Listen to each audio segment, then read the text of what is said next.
On essaye en fait de créer une dynamique sur le quartier créatif Carnot. Donc forcément il y a un travail de veille je dirais locale, territoriale entre guillemets, sur un petit peu qu'est-ce qui se passe notamment dans les laboratoires de recherche à proximité, dans les différentes écoles, quelles sont disons, les envies et les directions qui se prennent de manière un peu convergente. Et donc assez rapidement, on a vu émerger des choses comme Danse avec les robots, enfin des histoires comme ça. On s'est dit que c'était assez intéressant de positionner ça sur le plan des interactions danse-machine pour essayer de travailler sur la dimension de comportement en fait.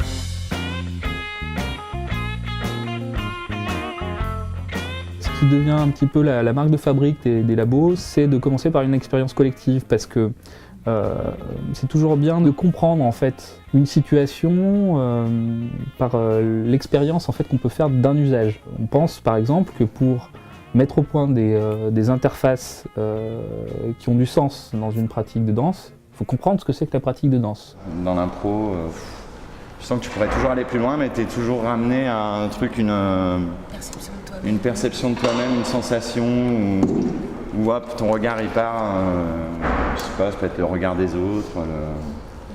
Voilà, il faut être super désinhibé, accepter son corps et ça c'est pas évident.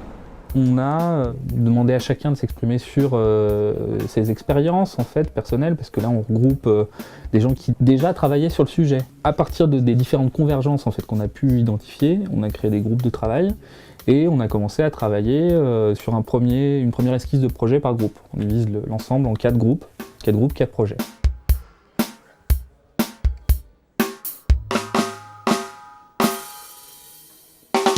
Le deuxième jour, donc, on reprend le travail et l'idée c'est de dire on met directement les mains dans le cambouis.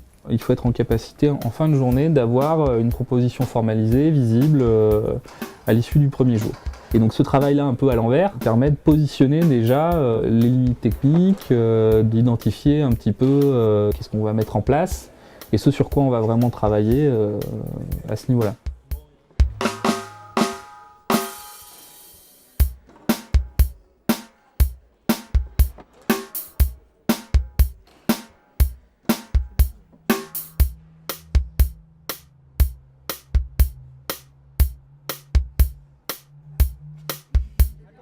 On pourrait résumer un petit peu la méthode sur d'abord fais-le, ensuite fais-le marcher et après fais-le mieux. Et c'est un petit peu le leitmotiv. Et donc à l'issue, on fait en sorte de pouvoir le montrer. Donc c'est ce qui nous amène vendredi soir à une présentation publique de ce qui est proposé.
Les beaux aboutissements pour moi c'est quand à l'issue de ça en fait on retrouve par la suite des éléments en fait qui viennent des projets qui ont été mis au point dans les labos, qui se retrouvent en fait dans des projets qui sont portés par des anciens participants, que ces participants ont fait corps pour porter une nouvelle offre, un nouveau produit, quelque chose de ce type-là. On est en train de réfléchir sur les possibilités de production en fait de ce qui sort des labos.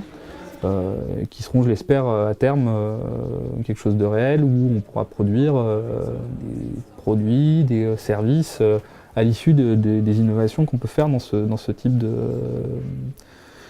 d'événement. On est en train de transformer déjà ce qui était un format de 4 jours en un processus qui finalement, de la veille territoriale à l'hypothétique sortie d'un produit, il se passe un an, quoi. Et les 4 jours, en fait, finalement, font charnière en fait, au milieu de ce processus-là.